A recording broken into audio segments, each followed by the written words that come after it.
నమస్తే, welcome to Navata TV.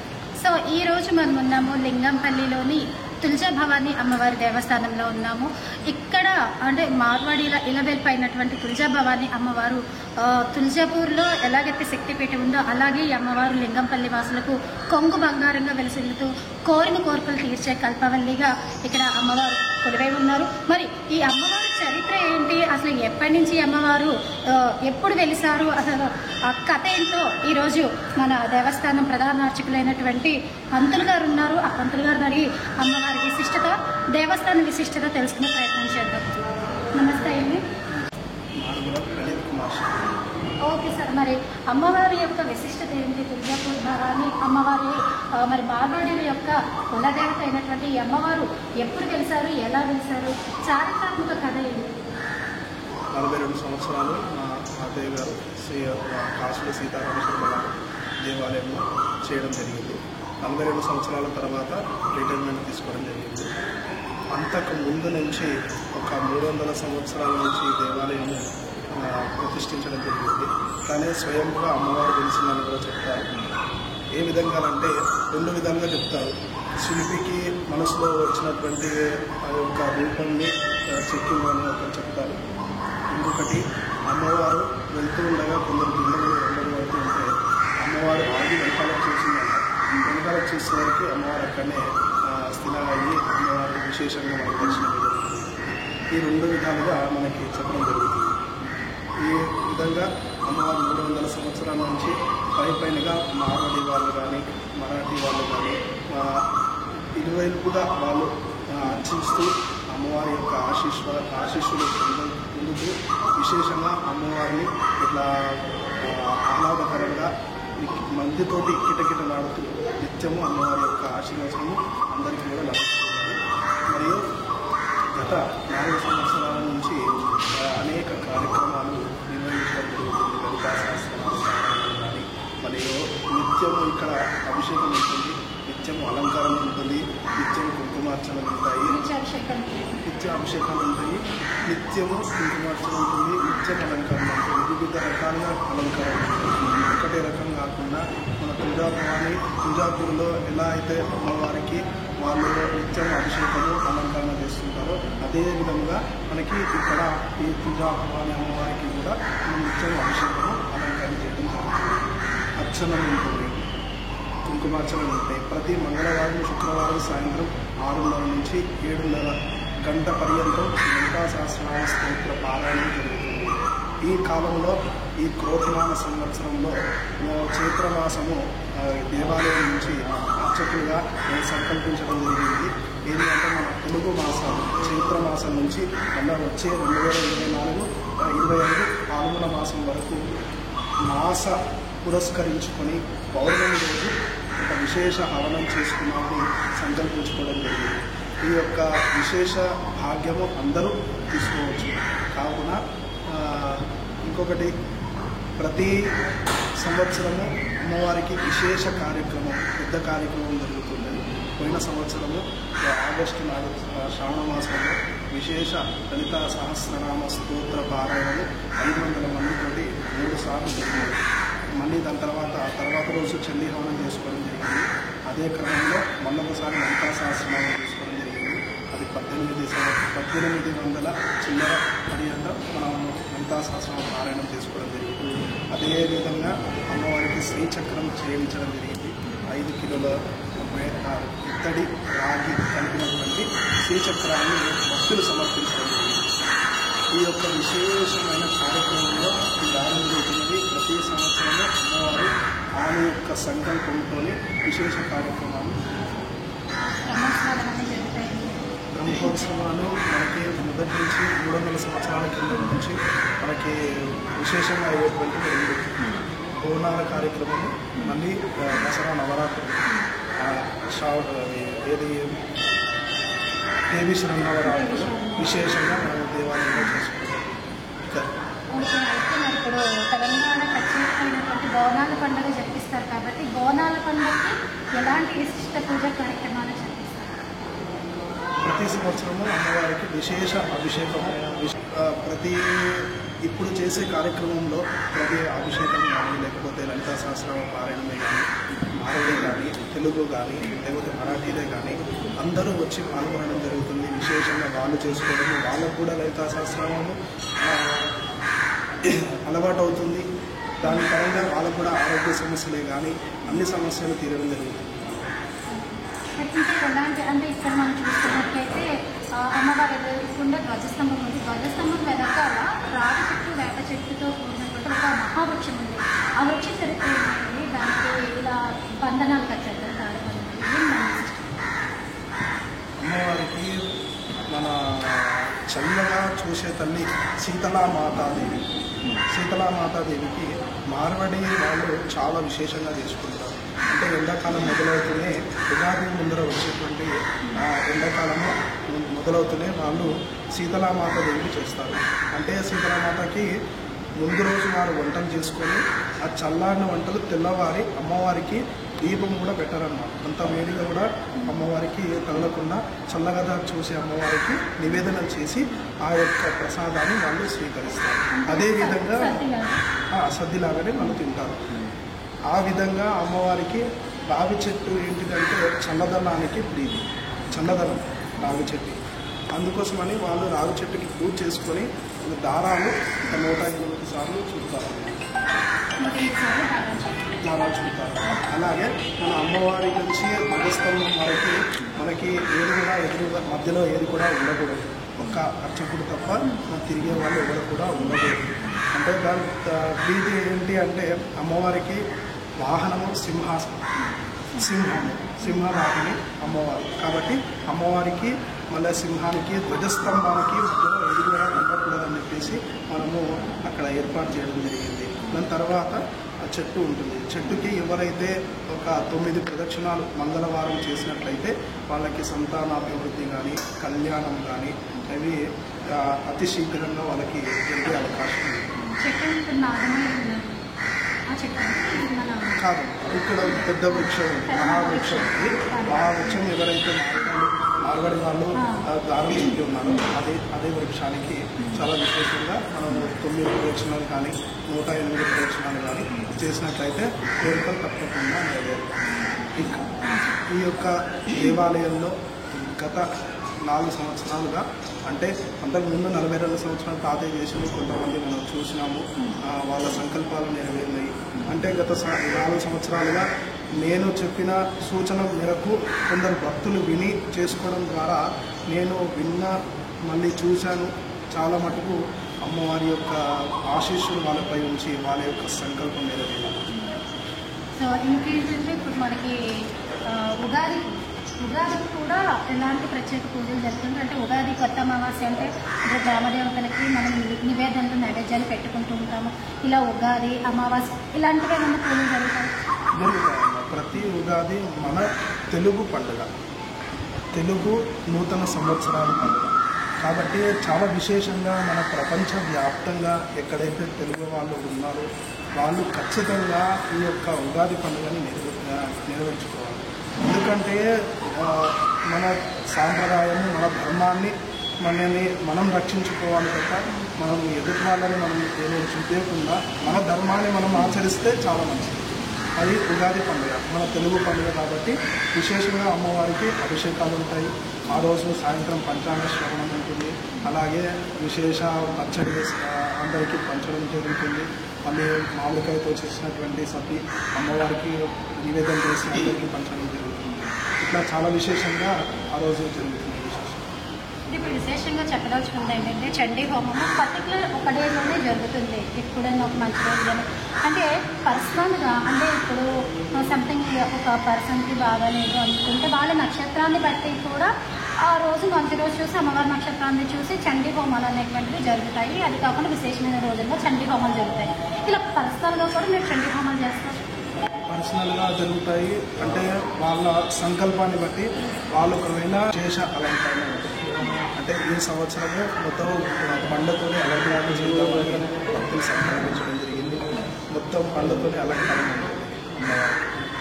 So మార్వాడీలు అలాగే మరాఠీల యొక్క మెయిన్ కులదేవతగా చెప్పుకుంటున్నారు కాబట్టి తులజాభవాని అమ్మవారిని వారి పాత్ర ఈ కార్యక్రమాల్లో ఉంటుంది. 100% ఉంటుంది. అంటే సభ్యులు మేము చేయించుకుంటాము, ఇట్లా మా యొక్క సంకల్పం నెరవేరాలి అనుకుంటే కనుక వాళ్ళ సంకల్పంతో కూడా ఇక్కడ దేవాలయంలో చండీ హవనం చేయడం జరుగుతుంది. అదే కాకుండా ప్రతి అమావాస్యకి కూడా చేయవచ్చు చండీ హవనం అనేటువంటిది. ప్రతి అమావాస్య ముందర వచ్చే చతుర్దశి నాడు చేయాలి. అమావాస్య రోజు హవనాలు చేయకూడదని మన శాస్త్రంలో తెలుపబడింది. కావున ప్రతి చతుర్దశి రోజు చండీ హవనం చేసుకోవచ్చు. కానీ మన దేవాలయంలో ప్రతి సంవత్సరము 2 సార్లు మనము చండీ హవనం చేయడం జరుగుతుంది. అదే నవరాత్రులో నవమి రోజు జరుగుతుంది, మళ్ళీ కార్తీక మాసంలో చతుర్దశి నాడు జరుగుతుంది. అమావాస్య ముందర బహుళ చతుర్దశి నాడు జరుగుతుంది. కార్తీక మాసంలో ఎలాంటి పూజా కార్యక్రమాలు నిర్వహిస్తారు?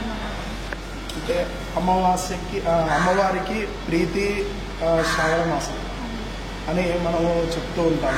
కానీ కార్తీక మాసం కూడా ప్రీతి అమ్మవారికి. ఎందుకనగా భవానీ అమ్మవారు, ఈ అమ్మవారు తుల్జా భవానీ అమ్మవారు. భవానీ అమ్మవారు అనగా శంకరుడు భవానీ ఇద్దరు కలిపి ఉన్నటువంటి భవానీ అమ్మవారు. కాబట్టి కార్తీక మాసంలో కూడా అమ్మవారిని కొలవచ్చు. కానీ ఇక్కడ విశేషం ఏంటి అంటే కొంచెం భక్తుల కొంచెం తక్కువ ఉన్నా కానీ మేము విశేషంగా అమ్మవారికి చేయడం జరుగుతుంది, విశేష పూజలు చేయడం జరుగుతుంది.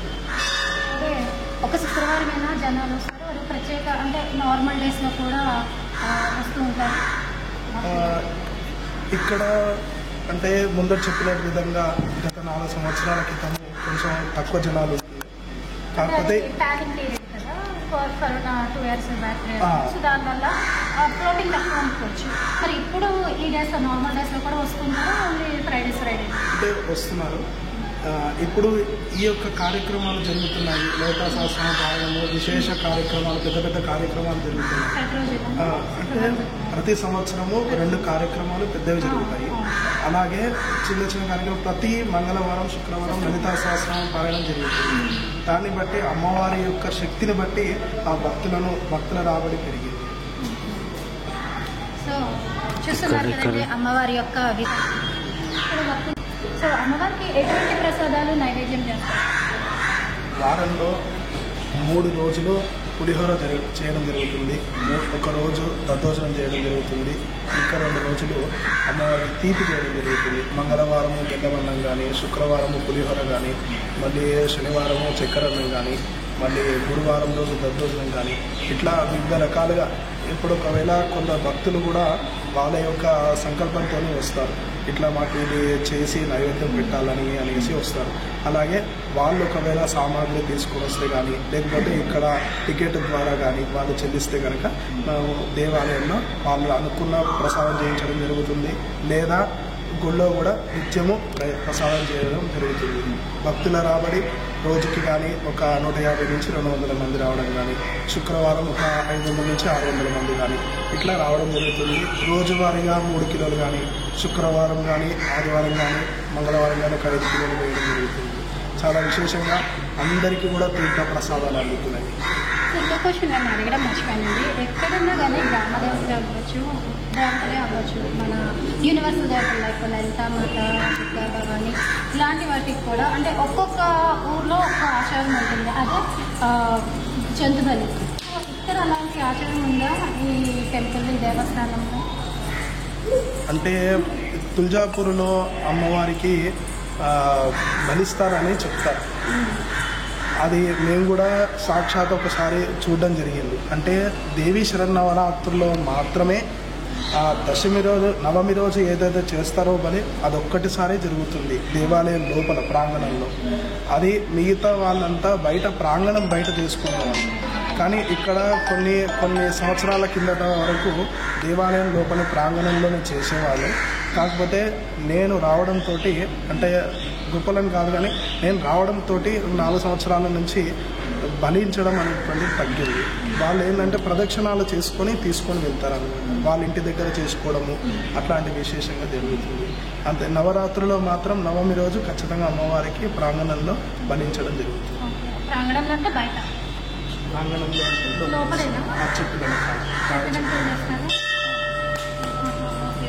సో ఇది కరెక్ట్ అంటారా? బలి ఇవ్వడం చేస్తున్నారు కాబట్టి మనం ఇప్పుడు ఒకసారి చేస్తున్నాం.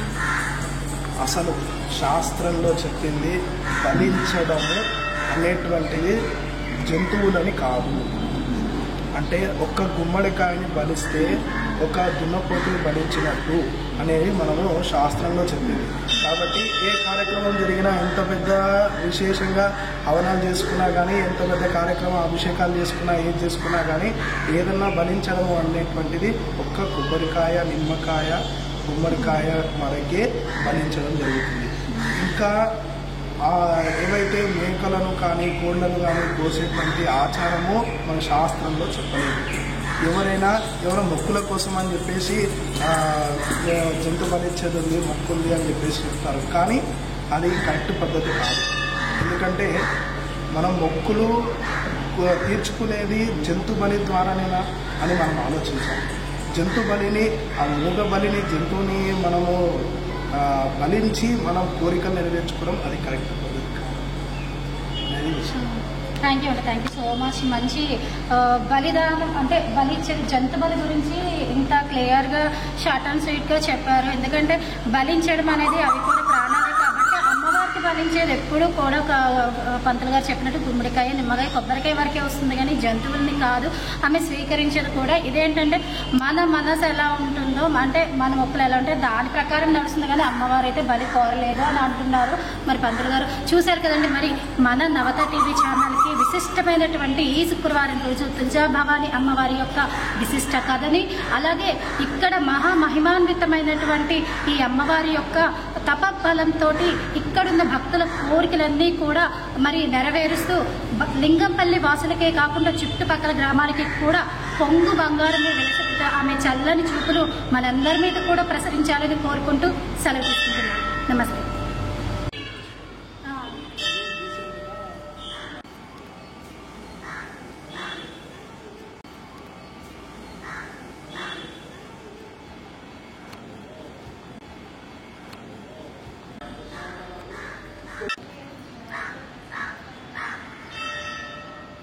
తిరగండి.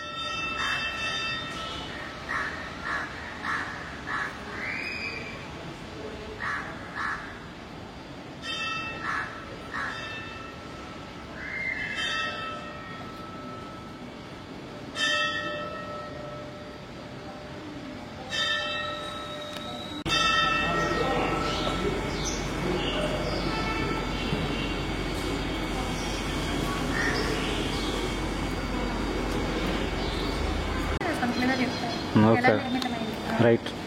సో టెంపుల్ నిర్మాణానికి ప్రధాన వాళ్ళు ఉంటారు కదా, ప్రధాన కర్తలు ఎవరు? ఈ టెంపుల్ నిర్మాణానికి ఆజ్యం పోసింది ఈ 3 శతాబ్దాల కిందటువంటి దేవాలయము. 3 శతాబ్దాల కిందట ఇద్దరు రాణులు ఉండేటువంటి వాళ్ళు. ఇక్కడ తారానగర్, చందానగర్ అనేటువంటి పేర్లు, తారాబాయి, చందుబాయి అనేటువంటి వాళ్ళు ఇద్దరు కలిసే రాణులు ఉండేవాళ్ళు అన్నమాట. పాలించేవాళ్ళు ఇదంతా. లింగంపల్లి అనేటువంటి పేరు మనకి అప్పుడే వచ్చిందనమాట. వాళ్ళు వచ్చిన తర్వాతనే వచ్చింది. అది ఏ విధంగా అంటే అమ్మవారిని తులజాపూర్ నుంచి మన బాగ్లింగంపల్లి తీసుకొని వెళ్ళేవాళ్ళు అన్నమాట. ఆ క్రమంలో అమ్మవారు ఈ యొక్క రోడ్డు మీద ఆగడం జరిగింది అన్నమాట. ఎడ్ల బండి మీద తీసుకెళ్తుంటే ఆగడం జరిగింది. తద్వారా ఎవరిదో తోసినా కానీ జరగలేదు బండి ముందరికి. ఆ తోలేవాడికి స్వప్నంలో రావడం జరిగింది అమ్మవారు. నేను ఇక్కడే ఉంటాను, ఇక్కడే ప్రతిష్ఠించండి అని చెప్పేసి చెప్పిందనమాట. చెప్పేసరికి ఆ తీసుకొచ్చే విగ్రహాన్ని అమ్మవారిని ఇక్కడ ప్రతిష్ఠించడం జరిగింది. ఏదైతే కిందున్న అమ్మవారు మళ్ళీ వెనకాలన్న అమ్మవారిని ప్రతిష్ఠించడం జరిగింది. ఇది 300 సంవత్సరాల కిందట జరిగింది. అదే వాళ్ళు బాగ్లింగంపల్లి తీసుకొని వెళ్ళే క్రమంలో ఇది జరిగింది సంఘటన అని చెప్పేసి ఇది లింగంపల్లిగా మారింది. తారాబాయి, చందుబాయి అనేటువంటి వాళ్ళు ఈ యొక్క దేవాలయం నిర్మాణం చేసి వాళ్ళు అమ్మవారిని ప్రతిష్ఠించడం జరిగింది. తదుపరి అమ్మవారే కాకుండా శివకేశవులు ఉండాలని చెప్పేసి కూడా వాళ్ళు సంకల్పించి శివుడు మరియు వేణుగోపాల స్వామి ఇద్దరిని కూడా ప్రతిష్ఠించడం జరిగింది. సో ఇది అమ్మవారి యొక్క ప్రదక్షిణ భాగం, వెనక భాగం అండి. వెనక భాగంలో విశాలమైనటువంటి ఒక ప్రదేశం ఇది. ఈ ప్రదేశంలో ప్రాకార మండపం కట్టారు. మరి ఈ ప్రాకార మండపంలో కూడా పైన చూసుకున్నట్లయితే మనం పైన 10 అష్ట అమ్మవార్లు అంటే దశావతారాలు లక్ష్మీదేవి, గాయత్రి, లలితమాత ఇలాంటి అమ్మవారిని మరి చెక్కడం జరిగింది. మరి ఇది చూసుకున్నట్లయితే ఇది ప్రాకార మండపం యొక్క ప్లేస్ ఇది. ఇక్కడ మనం చూసుకున్నట్లయితే అష్టాదశ శక్తి పీఠాన్ని కూడా ఇక్కడ ఏర్పరిచారు. అలాగే ఈ ప్రాకార మండపంలో చిన్న చిన్న ప్రోగ్రామ్స్ కానీ అలాగే పుట్టినరోజు, అన్నప్రాసనలు ఇలాంటివన్నీ కూడా భక్తులకు జరిపించుకోవడానికి వీలుగా దేవస్థానం వారు నిర్మించడం జరుగుతుంది. సో దీని గురించి కొన్ని వివరాలని ప్రసాద్ గారు నాకు తెలిసిన ప్రయత్నించాను. కేవీ ప్రసాదరావు నా పేరు. నేను ఇక్కడ జూనియర్ అసిస్టెంట్గా పనిచేస్తున్నాను. సో ఈ దేవాలయంలో వెనుక భాగము ఫస్ట్ ఖాళీ ప్లేస్ ఉన్నందున అది ఖాళీ ప్లేస్ ఉండకూడదు అంటే చెప్పి ఈ ప్రాకార మండపం కట్టడం జరిగింది. ఈ ప్రాకార మండపానికి అష్టాదశ అమ్మవార్ల అవతారాలను కూడా చెక్కడం జరిగింది.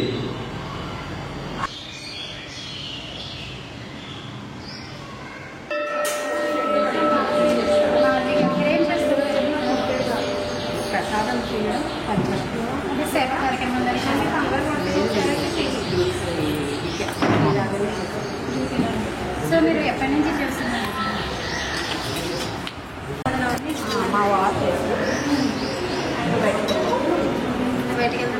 సో అంటే విశిష్టత అంటే ఇప్పుడు నేను నాకు ఏదో మొక్కుంది అమ్మవారు నాకు ఏ విధంగా అమ్మవారు వచ్చి కాపాడింది. అలా మీకు ఇలాంటి ఇన్సిడెంట్స్ అమ్మవారు నమ్ముకున్నాక జరిగేది? ఏ ఇబ్బంది వచ్చినా అమ్మవారు సులభంగా తీర్చేస్తారు అంతే. ఓకే, నమస్తే అండి. శ్రీమద్రమ్మ, మీ పేరు? శ్రీకాంత్ రెడ్డి. ఎక్కడ దగ్గర ఉంటారు? ఇక్కడ నుంచి. ఎప్పటి నుంచి మీరు ఈ దేవస్థానానికి వస్తున్నారు? ఎటువంటి కార్యక్రమాల్లో పాల్గొంటారు?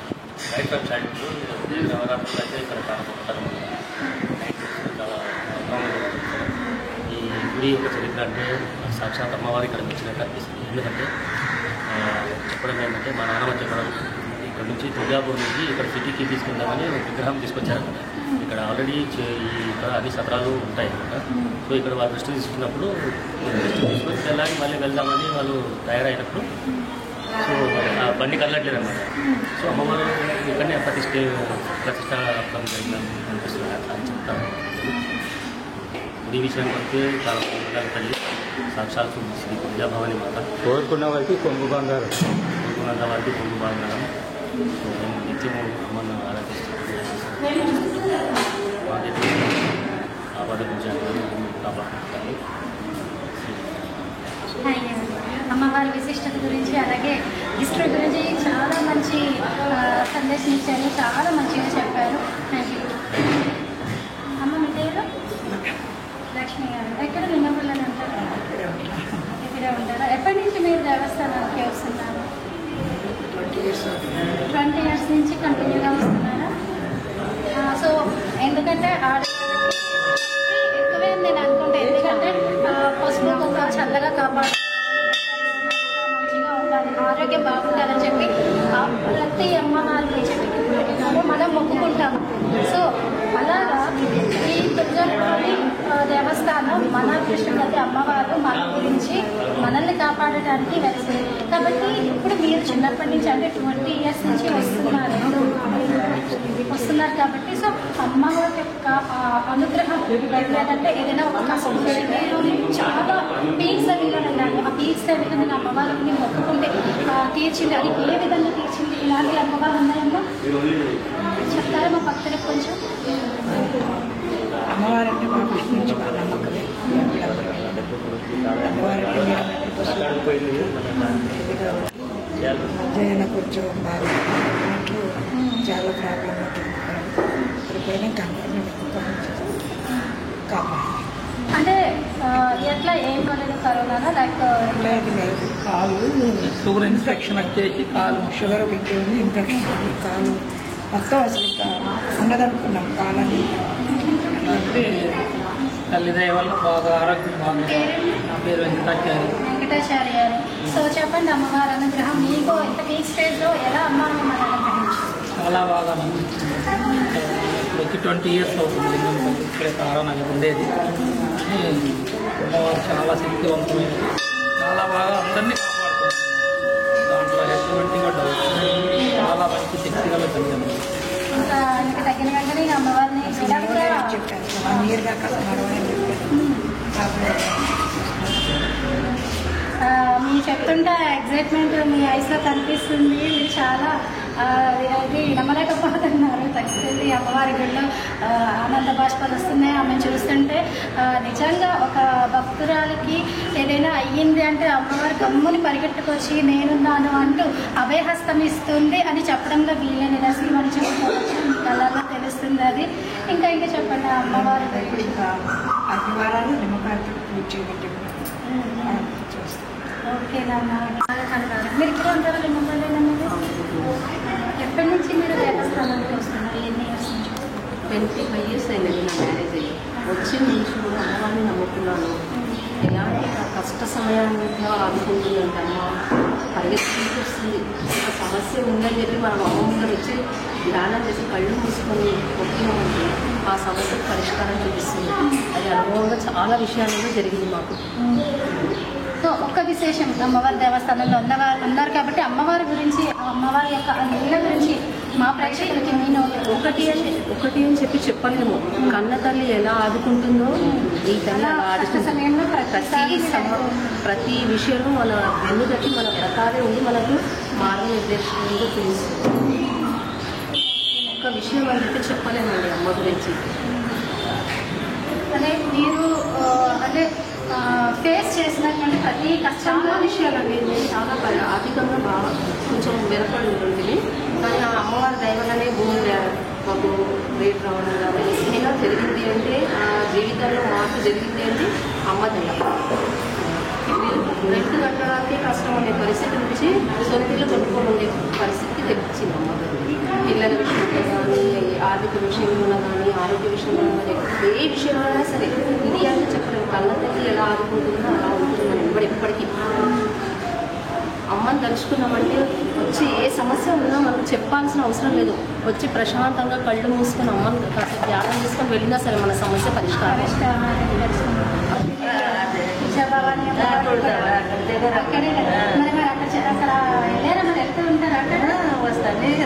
దర్శనం చేసుకున్నారు సంవత్సరాల నుండి ఒకసారి పోతారమ్మ అందరూ ఫ్యామిలీ మొత్తం అంటారా? ఫ్యామిలీ అందరూ లేవు కానీ మరి ఇక్కడ కూడా అమ్మవారు మా ఇళ్ళపై ఇక్కడ ఉన్నారు కాబట్టి మీరు ఎన్ని సంవత్సరాల నుంచి దేవస్థానం? ఇక్కడ చాలా సంవత్సరం 40 సంవత్సరాలు ఉంది అమ్మ. నేను 40 సంవత్సరాల నుంచి మీరు ఉంటారా? మనం ఇక్కడ చూస్తున్నప్పటికీ అమ్మవారి దేవస్థానంలో తెల్లగన్నేరు చెట్టు అంటే ఈ మండపం ఏర్పరిచేటప్పుడు దీని తాలూకా చిగుళ్ళు ఇవన్నీ కొట్టేస్తే ఈ చెట్టు ఇట్లానే ఉంది. మరి ఇందులో ఈ తెల్లగన్నేరు చెట్లు ఇక్కడ మనం చూస్తున్నట్లయితే వినాయకుల వారి సహజ రూపాన్ని మనం ఇందులో చూసుకోవచ్చు. అలాగే ఇక్కడ నాగమైలు కూడా ఉన్నారు. ఇక్కడ చాలా మంది కూడా దీపారాధనలు చేస్తున్న దృశ్యాలు మనం చూడవచ్చు. అలాగే చాలా మంది కూడా ముడుపులు కట్టారు. పిల్లలు లేని వారికి కూడా మరి ఈ చెట్టుకి ఉయ్యాలు కట్టారు, పిల్లల సంతానం కలగాలని చెప్పి. అలాగే ఎంతో మంది కోరికలు, ఎంతో మంది బాధలు, ఎన్నో బాధల్లో ఎన్నో కష్టాలతో పడుతున్నటువంటి ఈ భక్తులకి ఏంటంటే మరి ఈ చెట్టులో మరి ప్రత్యక్షంగా చూస్తున్నాము. స్వయంగా వెలిసినటువంటి ఆ వినాయకుల వారి ఆ మూర్తిని చూస్తున్నాము.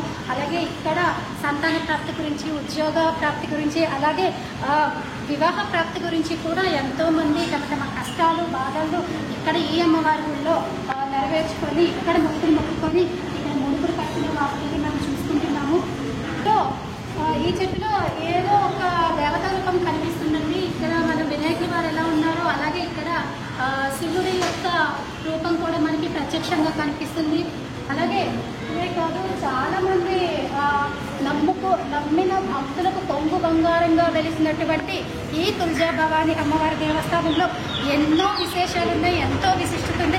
ఇక్కడ ప్రతి ఒక్క గోడ, ప్రతి ఒక్క చెట్టు, ప్రతి ఒక్క పుట్ట కూడా ఆ అమ్మవారి యొక్క ఆ శక్తితోనే ఇక్కడికి వచ్చి ఇక్కడ ఇలా ప్రతిష్ఠితమైందని మనం చెప్పకనే చెప్పుకోవచ్చు. మనకు కనిపిస్తుంది కూడా ఆమె యొక్క మహత్యం అనేటటువంటిది. సో ఇంకొన్ని విశిష్టతలు తెలుసుకుందాము. వీడియో చేసిన తర్వాత అనుకో సుజాత గారు మీరు ఎక్కడ ఉంటారు? లింగంపల్లిలో ఉంటారా?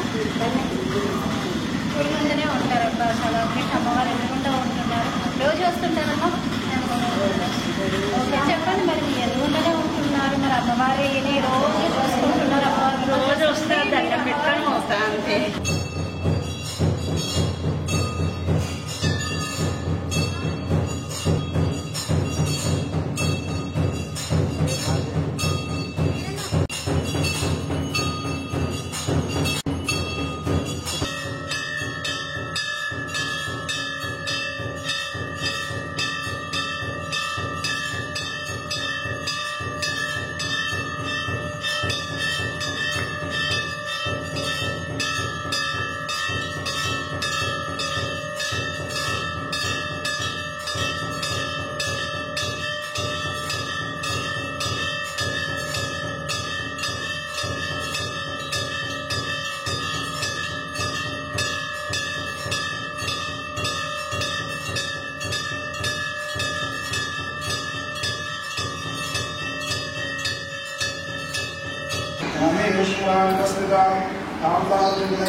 ప్రదక్షిణపదయం ఆపోహం పాపసిద్ధయా అన్యభాషణం నాస్తే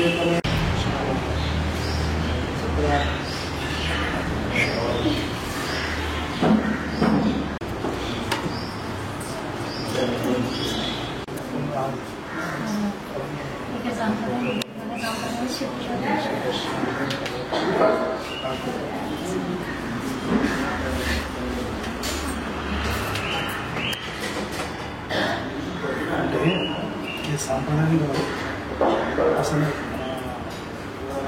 సూర్యుని పెట్టాల్సింది. ఎందుకంటే పనుల్లో మనం తీసుకుంటాం, మళ్ళీ వెనక్కి వదిలేస్తాం. ఒకటి